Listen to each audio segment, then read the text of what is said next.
Hey, welcome to How's the Channel. In today's lesson, we will teach you how to disable all website notifications in Edge in Windows 11. Open Microsoft Edge. Click on the three dots at the top right corner of the window.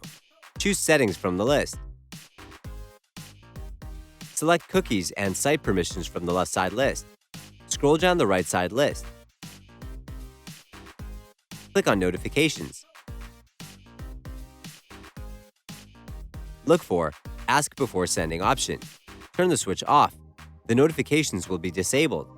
If you want to enable notifications, turn the switch on. You can also block certain websites from sending the notifications. Go to Block option. Click on Add. A pop-up window will open. Paste the link. Click on Add. You will not receive notifications from that website.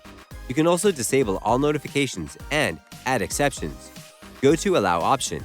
Click on Add. A pop-up window will open. Paste the link. Click on Add. You will receive notifications from that website. If you want to remove the website from any of the lists, click on the three dots next to it. Choose Remove from the list. That's it. Thanks for watching the video. Please like it and let us know if you used any of our tips and tricks. Subscribe to our channel. We upload new tutorials every day. See ya!